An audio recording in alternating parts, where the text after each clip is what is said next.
Nous sommes mercredi 22 mars 2023. Auditeurs et auditrices de la radio B24, bonjour et merci de nous rejoindre dans ce journal. Le sommaire. Des panafricains font 862 km à pied pour soutenir le projet de fédération Mali-Burkina. 19 marcheurs panafricains de nationalité malienne, burkinabé, guinéenne et congolaise ont rallié Ouagadougou à pied avec pour objectif d'exprimer aux autorités burkinabées leur envie de voir une Afrique unie.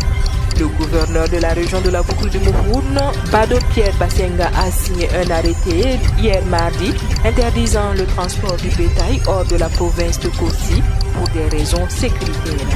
Mesdames et messieurs, voilà ce qui constitue la une de l'actualité de ce mercredi sur la radio B24. Auditeurs, auditrices, une fois de plus, bonjour et bienvenue.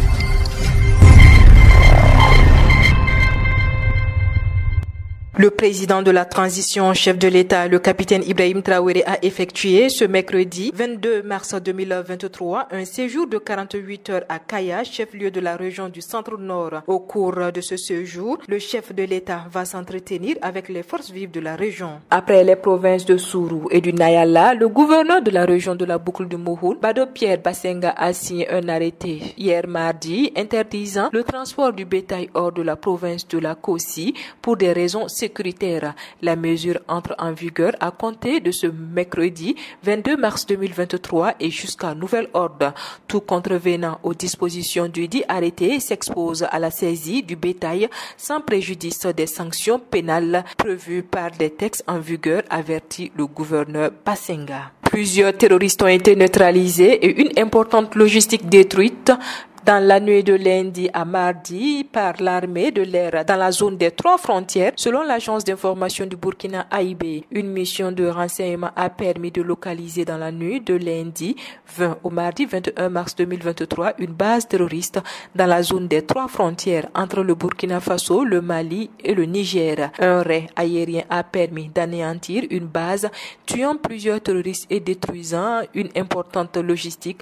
Toujours l'AIB, les forces combattantes ont neutralisé plusieurs terroristes le mardi dans le Sourou et dans la Sicile lors de combats au cours desquels elles ont perdu 3 éléments, selon toujours l'AIB. Parlons toujours de la victoire des forces de défense et de sécurité sur les forces du mal. Plusieurs terroristes neutralisés, au moins 4 véhicules de combat détruits par des frappes en riposte à l'attaque contre une base de la police nationale du Burkina Faso à Tougan. Des vecteurs de l'armée de l'air du Burkina Faso engagés dans la zone ont permis d'intercepter l'ennemi et de le neutraliser sur la base de repli. Un raid aérien qui a mis hors de combat plusieurs terroristes et une importante logistique, dont au moins 4 véhicules de combat. Les opérations se poursuivent dans la zone, informe l'armée sur sa page Facebook. Toute autre chose à présent, et parlons d'entrepreneuriat dans ce journal avec le footballeur burkinabé Charles Kaboré, qui a présenté son entreprise immobilier de luxe Kaboré, chargée de l'achat, la vente, la location et la gestion immobilière. La présentation a été faite hier mardi 21 mars 2023 à Ouagadougou. L'agence est située au quartier Ouara 2000 de Ouagadougou. Après sa passion première, l'international burkinabé a lancé depuis 2017 son entreprise immobilière de luxe Kaboré. Pour rappel, Charles Kaboré a été vice-champion d'Afrique en 2013 et médaillé de bronze à la CAN 2017. En lançant sa nouvelle entreprise, Charles Kaboré veut désormais la médaille d'or dans le domaine du bâtiment. Je vous le disais en titre, 9 marcheurs panafricains, maliens, sénégalais et congolais ont affirmé mardi avoir rallié à pied en 22 jours Bamako-Ouagadougou, long de 862 km, pour soutenir le projet de fédération entre le Mali et le Burkina Faso. Selon le point focal au Mali des marcheurs panafricains, Youssouf Bouaré, les marcheurs sont partis de l'ambassade du Burkina Faso au Mali pour rejoindre le mémorial Thomas Sankara à Ouagadougou. Selon lui, les panafricains au nombre de 19 souhaite l'unicité de l'Afrique pour une vraie souveraineté du continent noir.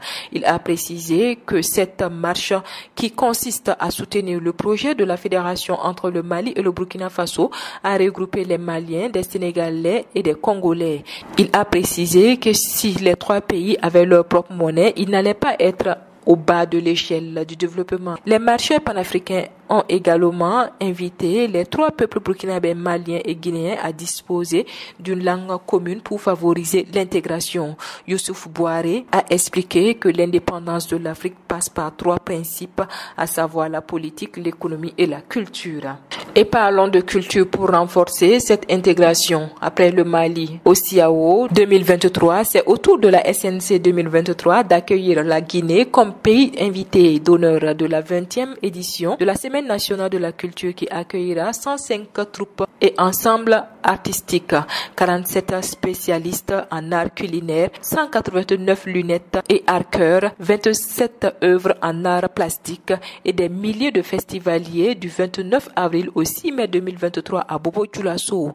Installé le lundi 20 mars 2023, le Comité national d'organisation de la Semaine nationale de la culture 2023 est déjà à pied d'œuvre pour relever le défi de l'organisation réussie de la Biennale de la culture qui va s'étaler d'une semaine. Pour Fidel Tamini, cette Semaine nationale de la culture est une édition de résilience et de régulation avec quelques grandes innovations.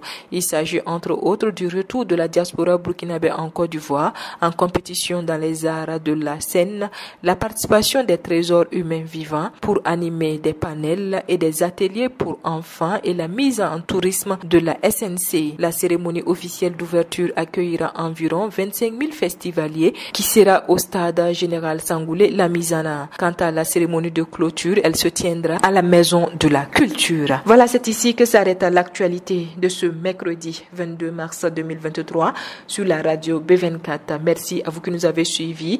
Au revoir et à demain pour d'autres sessions d'information.